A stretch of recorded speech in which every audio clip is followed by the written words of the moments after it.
आपको कुछ केमिकल्स चाहिए, लैब चाहिए, उसकी processing and then only leather can be made. Problem ये है कि आपको ये नहीं पता कि ये मार्केट में जा करके इसकी स्ट्रेंथ ठीक होगी कि नहीं, इसमें किस रेशियो में कौन सा केमिकल कितना मिलाना है, कितनी देर रखना है, कैसी प्रोसेसिंग करनी है, इसके बारे में हमको कुछ नहीं पता। तो incubation centres are created by government. ये कहाँ पर? IITs के अंदर, IIMs के अंदर या IISc बैंगलोर हो गया, ठीक है। तो ये ऐसी जगह है where you create a prototype of your product. मतलब ड्रोन बनाने से पहले ड्रोन के जैसा एक छोटा कुछ बना दिया जाए, लेकिन कहाँ बनाएंगे? क्योंकि इस ड्रोन बनाने के लिए आपको एक अच्छे से अच्छा इलेक्ट्रिकल प्रोफेसर चाहिए जो इलेक्ट्रिक्स के बारे में जानता हो, एक ऐसा प्रोफेसर चाहिए जो उसके एरोडायनामिक्स ठीक कर सकता हो।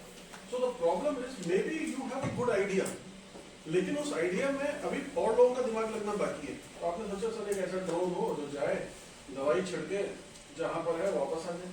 अब इसमें सिर्फ ड्रोन का बिजनेस नहीं है, इसमें एक ऐसा फिजिसिस्ट भी चाहिए होगा कि ड्रोन को ऊपर और नीचे कैसे लेके जाना है, एक एग्रीकल्चर वाला भी चाहिए कि भाई पेस्ट को आइडेंटिफाई कैसे करेगा, एक कैमरा बनाने वाला चाहिए कि वो कैमरा ऐसा बनाए कि जो पेस्ट को आइडेंटिफाई करे और फिर उस वाली दवाई को ही छिड़के जा करके।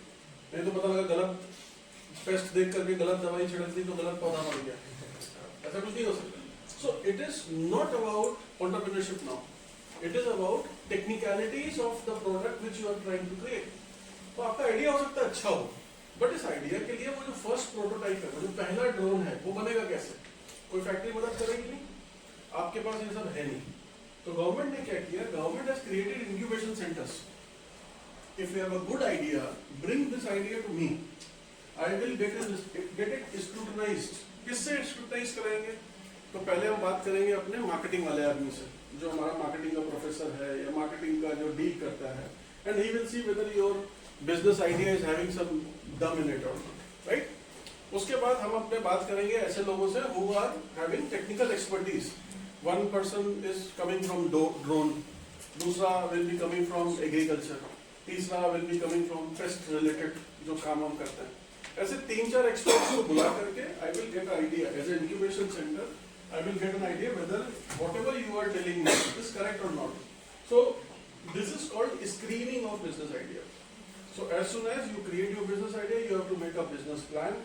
You take this business plan, submit it to government. Government में जाकर के वो किसी इंक्यूबेशन सेंटर में जाता है, इंक्यूबेशन सेंटर में उसकी स्क्रीनिंग होती है। After screening, government will decide whether this idea is worth investing or not. After that, government will say that okay, your idea is good. I am looking forward to support you, but I will not give you good amount of money. But what I can give you is, I can give you my laboratory support. और I can give you support from my professors. So अगर आपका idea में कुछ ऐसा है जिसमें blockchain technology है, सब लोग नहीं जानते, राइट? लेकिन IIT के किसी प्रोफेसर को वो ब्लॉकचेन करना आता है, तो आपको सपोर्ट क्या चाहिए?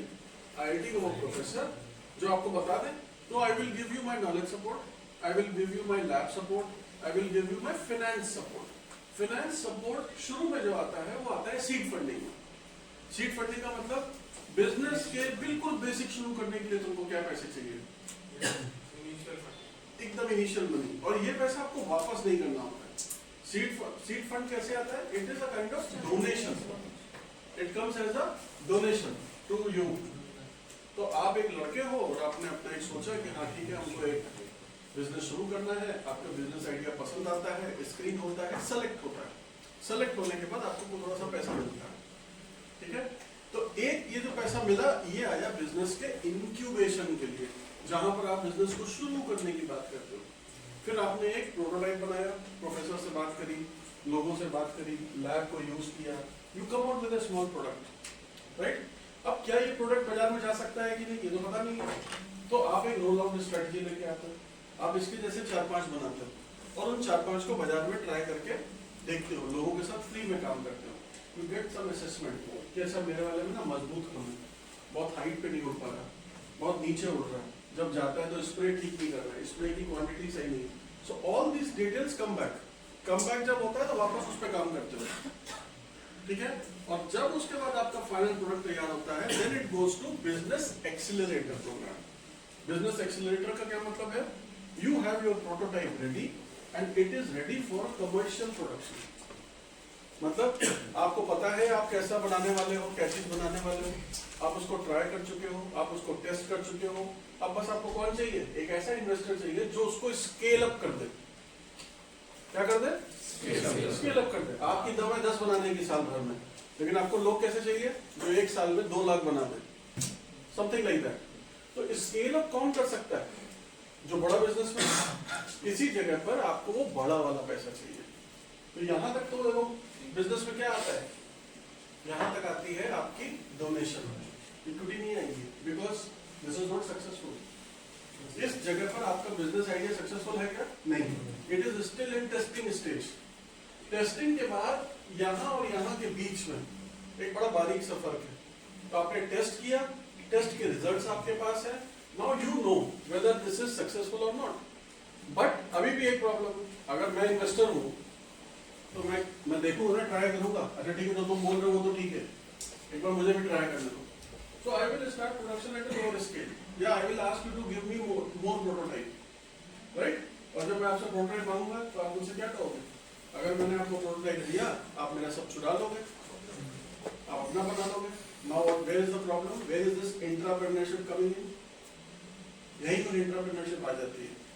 अब यहाँ पे क्या हुआ? मेरे पास मेरा प्रोडक्ट है, मेरे पास गवर्नमेंट का सपोर्ट है, लेकिन मेरे पास ब्रांड नहीं है, प्रोडक्शन का स्केल नहीं है, मेरे पास रेप्लिकेशन का तरीका नहीं है। मुझे सपोर्ट ही चाहिए, कोई और रास्ता नहीं है, राइट?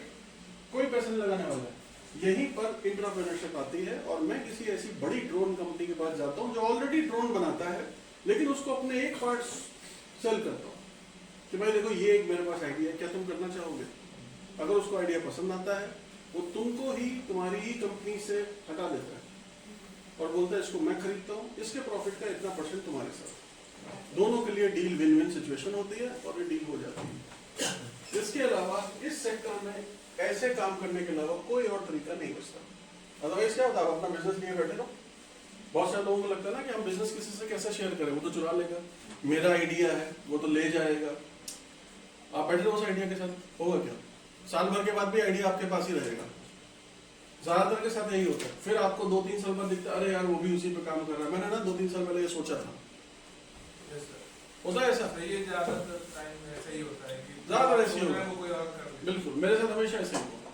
मैंने सोचा नहीं मैं क्यों बताऊं, और जब नहीं बताओगे तो ये हो जाएगा कि कोई और कर रहा होगा। बिकॉज मार्केट में जो अपॉर्चुनिटी है वो सिर्फ आपकी आंखें नहीं देख रही है। Try to understand.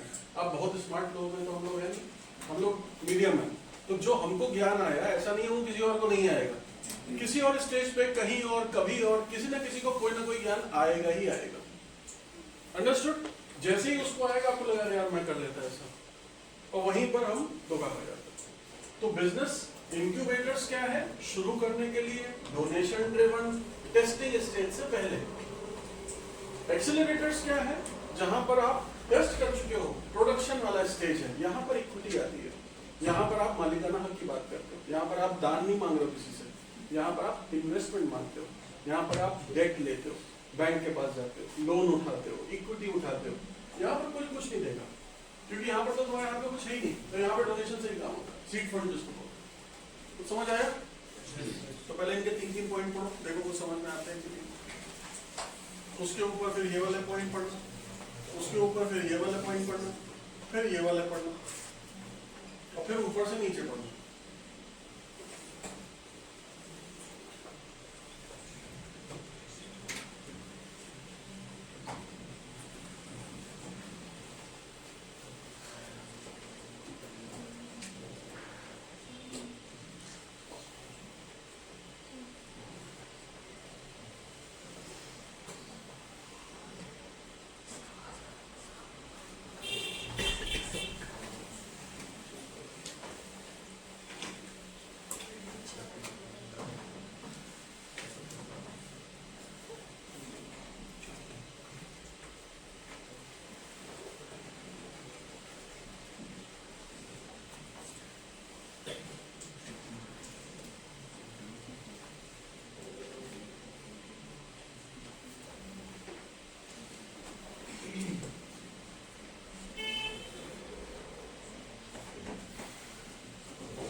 समझ आया कुछ?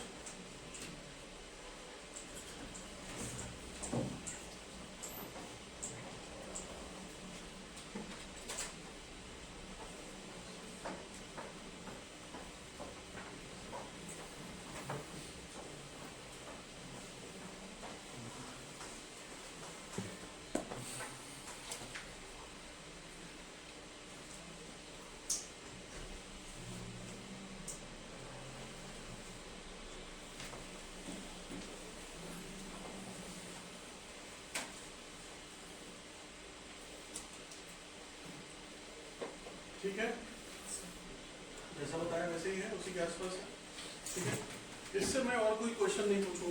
एक क्वेश्चन आएगा आपका इंक्यूबेटर और एक्सीलरेटर में दोनों में डिफरेंस क्या होता है। एक शॉर्ट क्वेश्चन आ सकता है कि अगर डोनेशन देना है तो यहाँ पर देंगे या यहाँ पर देंगे, इक्विटी देना है तो यहाँ पर देंगे या यहाँ पर देंगे। आई होप कि फाइनेंशियल मैनेजमेंट पढ़ा होगा आप लोगों ने, कॉस्ट ऑफ कैपिटल पढ़ा, कैपिटल स्ट्रक्चर, CAPM मॉडल,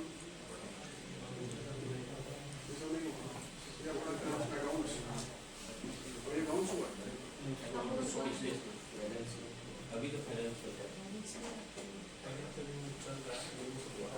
अच्छा चल रहा है, आएगा। ठीक है, तो यहाँ पे क्या ध्यान रखना है कि जो इंक्यूबेटर्स हैं वो क्योंकि बिल्कुल बेसिक चीज है ना, बिल्कुल बेसिक है, स्टार्टिंग पॉइंट। तो उनकी सर्विस क्या क्या होगी?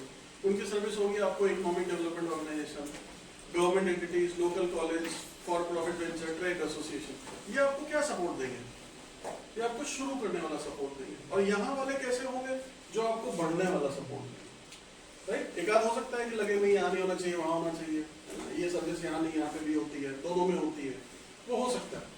बट ट्राई टू अंडरस्टैंड कि कंसेप्ट क्या है। कंसेप्ट में incubators will help you start and accelerators will help you grow. ये दोनों का जो मेन डिफरेंस है वो यही। ठीक है, तो स्टार्ट करने के लिए कोई इक्विटी नहीं देगा, स्टार्ट करने के लिए सब डोनेशन देंगे, स्टार्ट करने के लिए यही लोग आपको हेल्प करेंगे, ऐसी ही सर्विस मिलेगी। लेकिन ग्रो करने के लिए आपको अलग लोग चाहिए। अगर बोले बैंक लोन कब देगा, तो बैंक लोन यहाँ नहीं देगा, कभी नहीं देगा। बैंक से लोन चाहिए तो कुछ प्रोटोटाइप होना चाहिए, कुछ स्टार्टिंग होनी चाहिए। ठीक है, वो यहीं पर आएगा। करेक्ट? अच्छा, स्टेजेस में क्या है? फिजिकल फैसिलिटी सपोर्ट, जैसे बताया IIT ने अपना लैब दे दिया। Whether you are in agriculture, whether you are into any kind of product manufacturing, अगर आप सर्विस में जाते हो that is separate. But if you are into product manufacturing, product में you need laboratory, you need some place to test and try. चाहे वो मटर वाला एग्जाम्पल हो, चाहे वो सन ड्राइड मशरूम हो या सन ड्राइड आपका टमाटो हो, कुछ भी हो, उसमें लैब चाहिए। चाहे वो फूड टेक्नोलॉजी में है तो टेक्नोलॉजी चाहिए। आप ड्रोन में लेके चले जाओ तो आपको एरोडायनेमिक्स रिलेटेड टेक्नोलॉजी चाहिए। Wherever technology comes in, wherever production comes in, कहीं ना कहीं आपको ये फिजिकल फैसिलिटी का सपोर्ट चाहिए। ठीक, कहीं ना कहीं आपको मार्केट का सपोर्ट भी चाहिए, क्योंकि इस स्टेज पर आपको कौन लोग चाहिए? जो आपके में पैसा लगाए, जो आपका सामान खरीदे, जो आपके सामान को लार्ज स्केल प्रोडक्शन कन्वर्ट करने में भी हेल्प करें, जिनको पता हो मार्केट कहाँ है। तो ये नेटवर्किंग है। दूसरा एग्जाम्पल क्या हो सकता है? मे बी आप जिस प्रोग्राम पे काम कर रहे हो, आपको लग रहा है कि ये मेरे लिए बड़ा नया है। मे बी फ्रांस में कोई उस पर ऑलरेडी काम कर चुका हो, but you do not know because you are only focusing on local market. But somebody who is having better network, जो फ्रांस में 4 दोस्त उसके काम करते हैं, वो उनको जानता है, उसके पास ये इन्फॉर्मेशन होगी। So if you are part of any business incubation center or business accelerator program, what will you get? You will get this knowledge. You will get this exposure. आप गए नहीं हो फ्रांस, बट क्योंकि आपके incubation में एक आदमी आता है, बताता है, तो आपको वो इन्फॉर्मेशन को पास ऑन करेगा कि नहीं यार फ्रांस में ऐसा काम हो रहा है। एक बार वो वेबसाइट देखते हो तो पता लगेगा, वो लोग और आगे का भी सोचना। So what you will get more insights in your program, because जब बिजनेस आइडिया की आप बात करते हो ना, बिजनेस आइडिया, कैसा बिजनेस आइडिया लेके आते हो? किसी के पास कोई एकदम नया बिजनेस आइडिया है क्या? कभी नहीं होता। बिजनेस आइडिया आपके पास वही होते हैं जो आपके आसपास हो रहा होता है, उसी के चैलेंजेस होते हैं या किसी की अपॉर्चुनिटी होती है। देयर इज नो नया business plan kind of thing. अगर आपको लगता है इंडिया में कुछ बहुत नया हो रहा है, वो यूएस में हुआ होगा।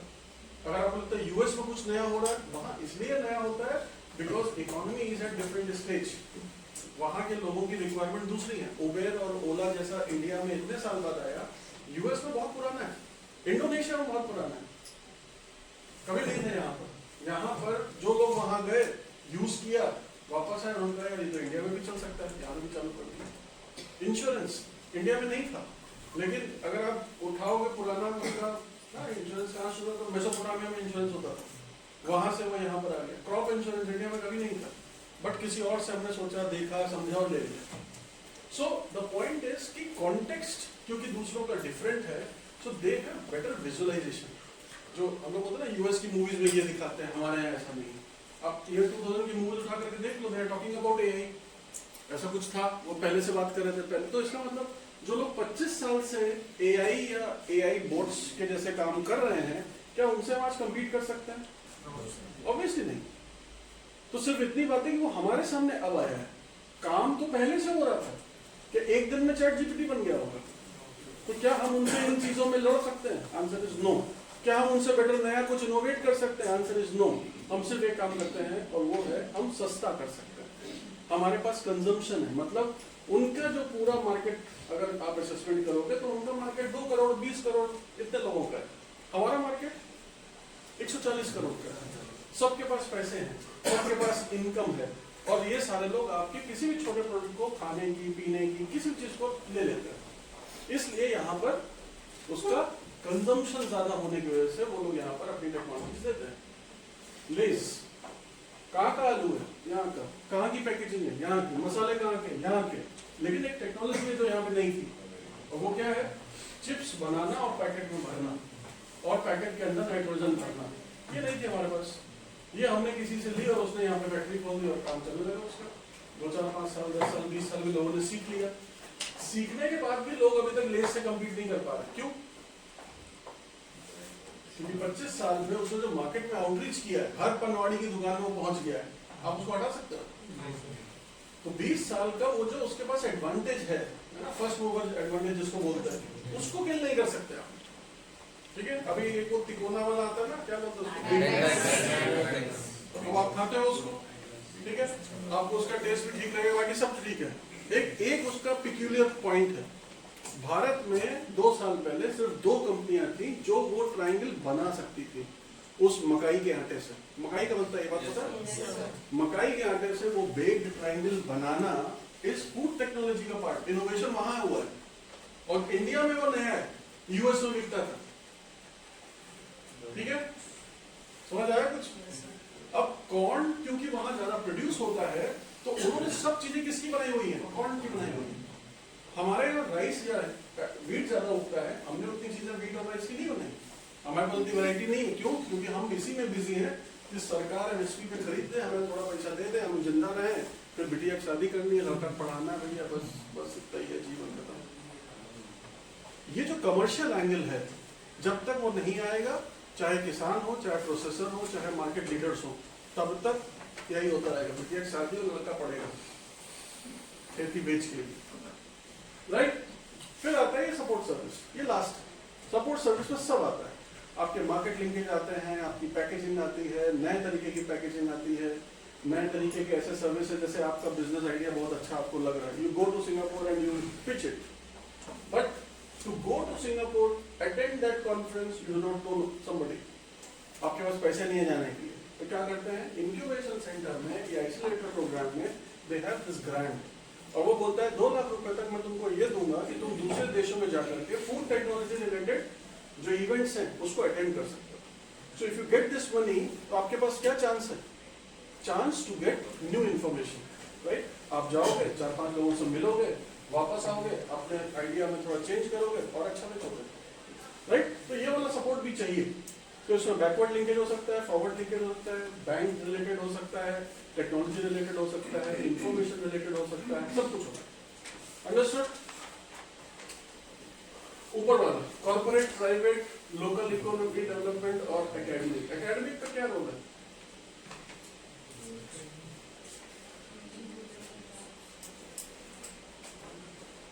एकेडमिक का रोल क्या है इस सब में? अगर ये टॉपिक यहाँ ना पढ़ाया जाए, अगर एंटरप्रेन्योरशिप का टॉपिक आपके कोर्स में ना हो, तो क्या होगा? नौकरी ढूंढोगे तभी नौकरी ढूंढोगे, बिकॉज हो सकता है 5 साल बाद पता लगे अच्छा ये भी होता है, ये भी होता है, शायद सुना होगा अभी तक, डिफरेंस नहीं पता होगा. But bringing these topics into your main academic curriculum shows that how government is looking at it. ये गवर्नमेंट का पर्सपेक्टिव आपको देख समझ में आना चाहिए. गवर्नमेंट क्या सोच रही है? अगर आप लोग क्या कर रहे हो, MBA कर रहे हो, क्या बोलते हैं इसको, मास्टर्स इन बिजनेस. ये प्रोग्राम क्यों बनाया गया होगा? 1960 में 50 में बना हुआ प्रोग्राम है. बिजनेस का एडमिनिस्ट्रेशन करने के लिए प्रोग्राम डिजाइन किया गया. मजे की बात ये कि लोग इसको करके क्या करने लगे, समझे, और फिर वापस इसमें ईडी घुसेड़ना पड़ा. भाई बिजनेस को मैनेज तो तब करोगे ना जब बिजनेस शुरू करोगे. तो ये बेसिकली उनके लिए प्रोग्राम्स थे कि भाई आपके ऑलरेडी आपके बड़े बड़े प्रोग्राम्स हैं, आपकी बड़ी बड़ी फैक्ट्रियां हैं, आपके लोग हैं, काम करते हैं, but they do not know how to run a business, how to create market, how to create new product. आपको नहीं पता है. अगर आपको नहीं पता तो आप संभालोगे कैसे? और क्लासरूम में अगर आप संभालना सीख लिए,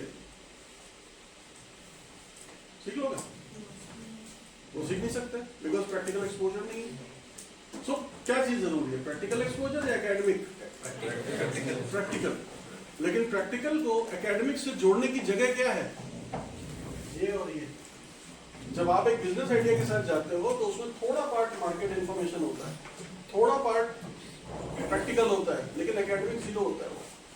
आपको ये नहीं पता होता ड्रोन उड़ता कैसे, आपको ये नहीं पता होता ड्रोन में जो बैटरी लगती है वो कितनी देर में चार्ज होती है और उसको बैटरी को ज्यादा जल्दी चार्ज करने के क्या तरीका है, बिकॉज वो किसी इलेक्ट्रॉनिक्स के प्रोफेसर को पता होता है. सो एकेडमिक्स में इन चीजों को जोड़ने से क्या होता है, people who are good in technology, people who have different set of skills but they do not know how to produce it, how to take it to the market, उनको यहाँ से समझ में आता है अच्छा एंटरप्रेन्योरशिप भी कुछ है, हम ये भी कर सकते हैं. तो वो एक्सपोजर देते हैं. बस उतना आया समझ? हाँ. ये इंक्यूबेशन सेंटर कहाँ पे है? ये इंक्यूबेशन सेंटर इस समय अगर बात करोगे तो लगभग हर कॉलेज में मिलेगा. सरकारी में तो सब ने, प्राइवेट में भी सबने खोला हुआ. इनको गवर्नमेंट से ग्रांट मिलती है 2.5 करोड़ रुपए की.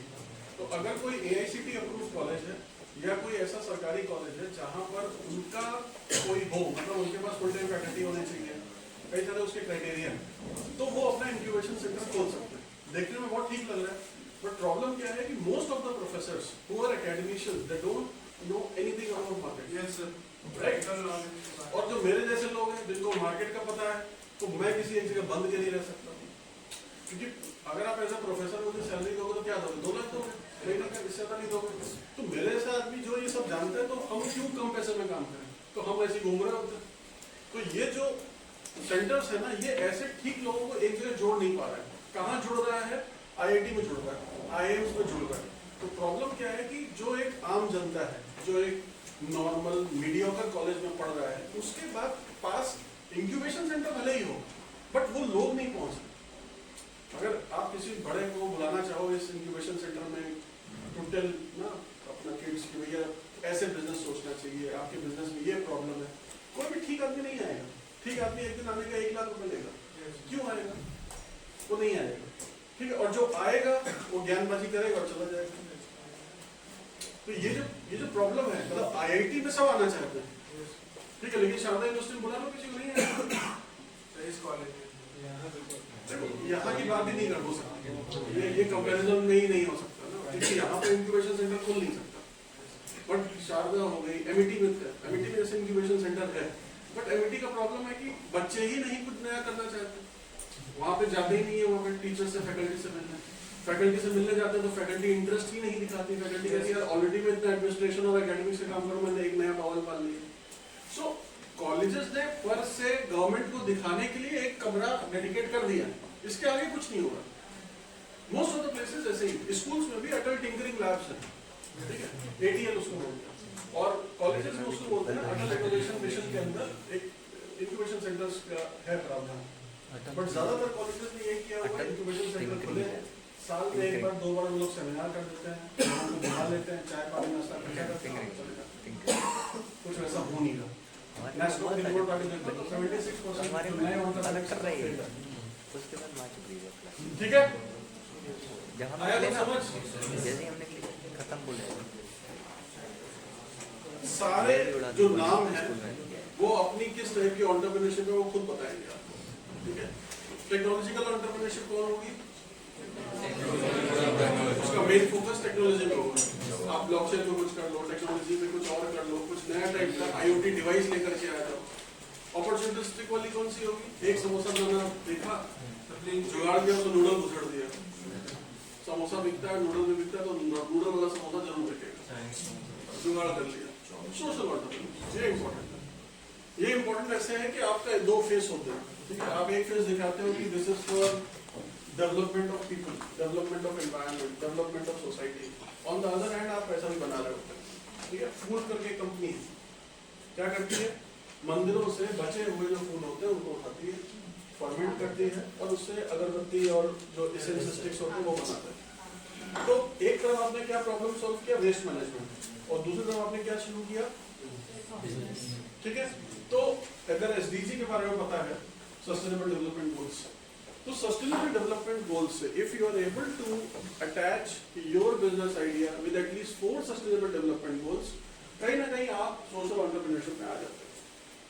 साउथ इंडिया चले जाओगे, बैंगलोर बेस्ड जितनी कंपनीज हैं, everyone is talking about climate now, चाहे कुछ भी आप देख लो, ठीक है। और वो क्यों क्लाइमेट पे बात कर रहे हैं? बिकॉज क्लाइमेट में इंक्यूबेशन में मिलने वाला पैसा आसान है, because foreign funds are available. और फॉरेन फंड्स क्या बोलते हैं? If you are doing something for climate change, if you are doing something for social upliftment, poverty reduction, ठीक है, ऐसा इकोसिस्टम के लिए कुछ भी अच्छा करते हो, I will fund you, I will support you. Correct? So getting that first seed money from foreign institution itself is a good amount of money. Because वो किसमें आता है? वो यूरोस में आएगा, डॉलर्स में आएगा, और उसके बाद आप उस पैसे को लेकर के अपना काम शुरू करते हैं। तो दो फायदे होते हैं, एक नॉलेज आती है, पैसा आता है, क्योंकि इंक्यूबेशन के समय आ रहा है तो it's a donation, you need not to give it back, फायदा ही फायदा। समझ आया? तो आपको बहुत सारे ऐसे बिजनेस भी दिखेंगे जो बेसिकली बिजनेस है, बट एक नकली तरीके से वो दिखाते हैं कि I am doing something good for the society, but ऐसा कुछ है नहीं, and they are doing their business.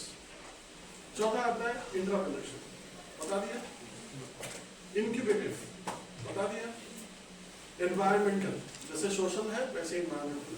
हम उसमें बात किसके बारे में ज्यादा करेंगे? क्लाइमेट चेंज के बारे में।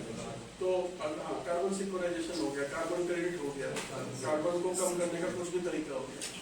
कल्चरल एंटरप्रेन्योरशिप, कल्चरल एंटरप्रेन्योरशिप में कैसा है?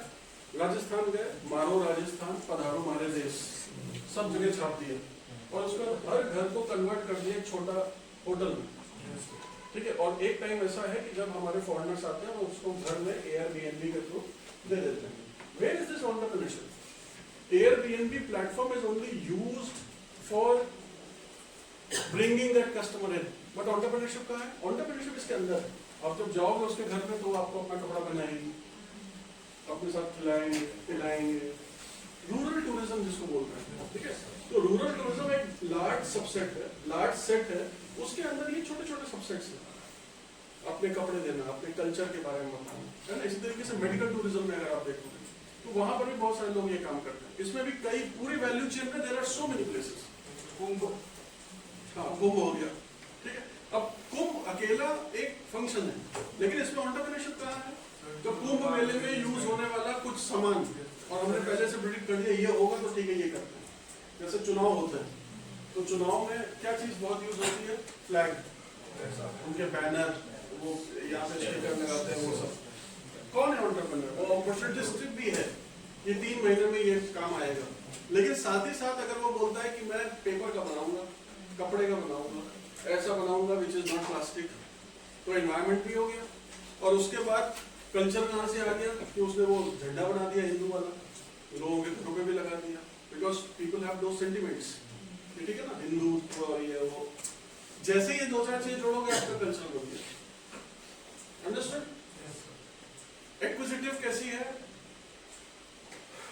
ये ऐसी है कि मेरे पास बहुत पैसा है और तुम हो बहुत छोटे, मुझे पता है कि तुम्हारा ये आइडिया चलेगा, but what I will tell ये नहीं चलेगा, बंद करो, छोड़ो इसको, बेकार है, लाइफ बर्बाद कर लो अपनी, भगा दिया, ठीक है, बाकी चला गया, वापस किसी और से मिल रहा है।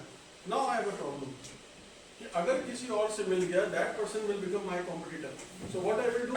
I will try and I will ensure that some kind of merger should happen, some kind of acquisition should happen, to ensure कि मेरी competition ना हो, ठीक है? तो ये क्या है, एक तरीके का बुल जैसे होता है ना, बुल मार्केट टाइप, ये वैसी चीज है कि इसमें आप ज्यादा ये नहीं इस पे ध्यान लगाते हो कि उससे क्या फायदा होगा, इस पे ध्यान लगाते हो कि इसके ना करने से मेरा क्या नुकसान हो सकता है। फॉर एग्जाम्पल, मैं एक टोस्ट बनाने वाली कंपनी हूँ, मैं मार्केट में क्या बेचता हूँ, अपना टोस्ट, और आप एक लेकर के आ गए एक ऐसा बिस्किट जो टोस्ट के जैसा लगता है लेकिन उसका दाम कम, हेल्दी किसी चीज से बना हुआ है। अब क्या है, अगर मार्केट में गया तो किसका प्रोडक्ट काटेगा, मेरा, राइट? लेकिन मैं ये नहीं चाहता हूँ कि तुम आओ मार्केट में, तो मैं एक तो तुमको झड़क दूंगा, नहीं बेकार है, इससे कोई फायदा नहीं है, सब ठीक है।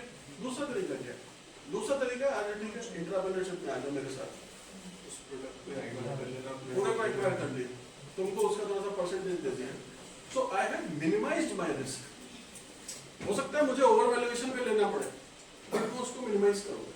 बड़ी कंपनीज के बीच में ऐसा नहीं होगा, लेकिन बड़ी कंपनी छोटे के साथ ऐसे करती है कहीं पर भी। अमेज़न दिखता है सबको, मेन बिजनेस क्या है उसका,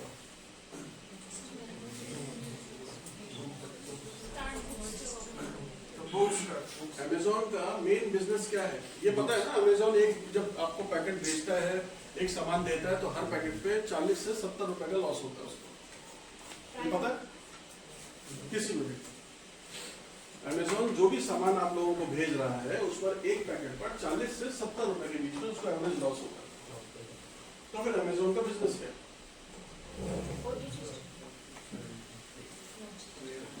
सर वो जितना टाइम स्पेंड करते हैं उसके अमेज़न के पास दुनिया में सबसे ज्यादा क्लाउड डेटा है, क्लाउड स्पेस है। तो अमेज़न का मेन बिजनेस क्या है? क्लाउड स्पेस, ना कि ये जो तुमको दिख रहा है। आपको समझ में आया? जिस भी कंट्री में जाता है अमेज़न पैसा कैसे कमाता है? अमेज़न पैसा ऐसे कमाता है कि काम उसका क्या है, इस सेलर का प्रोडक्ट लिया और इस परचेजर को दे दिया, यही काम होना चाहिए। करता क्या है, इससे खुद लेता है, उस पर ब्रांडिंग करता है। सोलिमो ब्रांड देखा है, वो किसका है? वो अमेज़न का है। तो मैंने तुमसे एक चाकू ली 20 रुपए की, सोलिमो ब्रांड लगाया, 30 रुपए की इसको बेच दी, और जितने चाकू वाले आए हमको बेचने, हमें सबसे कहा तुम्हारा माल नहीं बेचूंगा और मुझे देना है तो मैं 20 में दूंगा। अब क्या किया मैंने, सारे चाकू बनाने वालों से 20 रुपए में चाकू थोक में ली, सोलिमो ब्रांड लगाया और सबको 40, 50, 60 रुपए में बेच दिया। तो पैकेज डिलीवरी में मेरे को प्रॉफिट नहीं है, लेकिन मेरे को प्रॉफिट क्या है? Acquiring productions, right? 2 साल पहले इसको मना कर दिया गया था इंडिया में कि नहीं आप ये नहीं कर सकते, लेकिन अभी फिर वापस शुरू हो गया। सो व्हाट हैपेंस, अभी अगर आप शुरू करो देखना तो अमेज़न में ऐसे बहुत सारे प्रोडक्ट्स आपको दिखेंगे जो बाहर दुकान में सस्ते हैं लेकिन अमेज़न के ऊपर महंगे हैं। दिखते हैं ऐसे, ठीक है? लेकिन क्योंकि आदत पड़ चुकी है तो आप कहाँ ऑर्डर करते हो? वहीं। ब्लिंकिट आने से थोड़ा सा उसको भी फर्क पड़ा, बट हुआ कैसे ये होता ऐसे ही है क्योंकि मेरा मेन बिजनेस वो नहीं है जो आपको दिख रहा है, मेरा मेन बिजनेस कहीं और है। तो उनका जो मेन बिजनेस है वो क्लाउड है। क्लाउड पे डेटा का जो स्पेस है, जो स्टोरेज है, अमेज़न के पास दुनिया में सबसे ज्यादा है। मतलब आपके कंप्यूटर से आप बोलते ना क्लाउड फाइल बना दी, ये कर दिया, तो दुनिया में सबसे ज्यादा जो क्लाउड स्टोरेज का स्पेस है वो अमेज़न के पास। किसी का कुछ भी सामान क्लाउड में अगर स्टोर होता है तो उसका पैसा अमेज़न को कमाई होती है, ठीक है? तो बहुत बार आपको बिजनेस कैसे दिखेंगे, सामने नहीं दिखेंगे। एक्विजिशन करने वाला आपको पता ही नहीं है कौन बजा, जैसे आदित्य बेटा फ्यूचर ग्रुप्स का बताया। फ्यूचर ग्रुप में ऐसे ही है, आप देखोगे अंदर आपको लगेगा ये ब्रांड इंडियन नहीं हो सकता, UMM उसका नाम रखा, इंडियन ब्रांड नहीं लगेगा, ठीक है? लेकिन है किसका? फ्यूचर ग्रुप का। फ्यूचर ग्रुप ने कुछ और शुरू किया, वो नाम उससे मैच ही नहीं करेगा, लेकिन आप देखोगे पीछे सारे शेयर होल्डर्स से। सो this is how they create. एक ही दुकान में शेल्फ में ऐसे 5 आइटम रखे हैं, ठीक है? 5 बिस्किट रखे हुए, 1 बिस्किट, 2 बिस्किट, 3 बिस्किट, 4 बिस्किट। अब क्योंकि उस दुकान में 5 ही बिस्किट है, आप कोई भी एक ही तो उठाओगे, लेकिन अगर आपको पता लगे 5 एक ही कंपनी के, तो बात समझ आई? So it is not only about the variety of that biscuit, it is also about उसका packaging, it is also about वो नया क्या कर रहा है, कैसे इनोवेट कर रहा है। तो इस टाइप की कंपनियां इसमें आ जाती है कि कि वो किसी पुरानी चीज को, नई चीज को, छोटी चीज को पूरी तरीके से एक्वायर करती है, लेबल करती है और हमारे सामने फिर रख देती है, तो हमको उसके बारे में कभी पता। इमिटेटिव, नकल। हल्दीराम का चिप्स बहुत चल रहा है, तो जल्दीराम लेकर के आ गए। पॉन्ड्स की क्रीम बहुत चल रही है, तो क्या कर दिया, पॉन्ड्स की जगह स्पेलिंग चेंज कर दी थोड़ी सी। बिस्लेरी का पानी बहुत चल रहा है, बिस्लेरी कर दिया, अभी बात सुना। कितना लेजिट है, कितना लीगल है, मैं उसको नहीं जा रहा, but the point is copy. उसका ब्रांड कॉपी कर सकते हो, वैल्यूएशन कॉपी कर सकते हो, उसका पैकेजिंग कॉपी कर सकते हो, कलर कॉपी कर सकते हो, लोगो कॉपी कर सकते हो, हर चीज के ऊपर लीगल एक्शन हो सकता है। बट प्रॉब्लम इसकी वो कितना बड़ा आपको नुकसान दे रहा है। अगर वो बहुत बड़ा नुकसान दे रहा है तब तो ठीक है, अदरवाइज नहीं। अब कॉपी करने में ऐसा नहीं है कि सिर्फ डायरेक्टली किया और कॉपी हो गया। कॉपी तो बाबा रामदेव के नूडल्स ने मैगी भी किया, लेकिन हटाने का तरीका क्या था, MSG। इकोनॉमिक्स एंड पॉलिटिकल दो व्यू आए। तो सोशल इकोनॉमिक व्यू कैसे आया, नेस्ले कहाँ की कंपनी है, स्विट्जरलैंड की। उस समय स्विट्जरलैंड भारत में अकाउंट्स वालों का डिटेल नहीं दे रहा था, तो हमको किसको परेशान करना है, स्विट्जरलैंड की सरकार को। उनकी सबसे बड़ी कंपनी कौन सी है, नेस्ले। उसका सबसे हिट प्रोडक्ट क्या है, मैगी। तो मैं क्या बंद करूंगा, और कौन पुश हो गया, बाबा जी। ऐसा भी है। तो आपको दिखेगा कि एंटरप्रेन्योरशिप सिर्फ यही नहीं है कि बस माल बेचा, इससे आप देखो सॉल्व किया, दूसरा भी चीज हो रही है, राइट। लास्ट आता है साइबर। साइबर कैसी है, साइबर एंटरप्रेन्योरशिप कौन सी हुई, जो IT बेस्ड हो, ठीक है। जहां पर आप बोलते हो कि जैसे एक नई इंश्योरेंस कंपनी आई है, उसका नाम है एको, ACKO। They don't have offices, they don't have branch, they don't have agents, कुछ नहीं है, सारी कॉस्ट कट कर दी ऑपरेशंस में, और सब कुछ ऑनलाइन कर दिया। अब सब कुछ अगर ऑनलाइन होगा, पेपर वर्क नहीं होगा, KYC तुमको करना है, सब कुछ तुम्हें करना है, तो क्या हुआ, कॉस्ट कम हो जाएगी। तो मार्केट में जितने लोग ज्यादा प्रीमियम ले रहे हैं, उनके सामने now there is an option. So if you want to do your policy, चाहे वो गाड़ी की हो, चाहे वो हेल्थ की हो, आप उस पर जा सकते हो।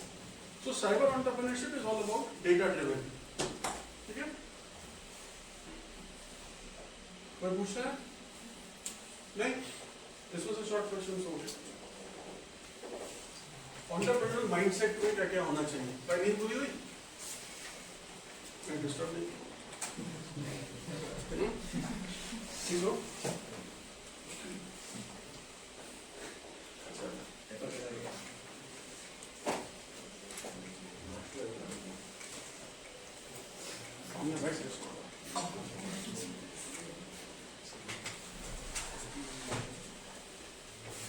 ठीक है, सारे कॉमन बात है, इसमें से कुछ नहीं पूछूंगा।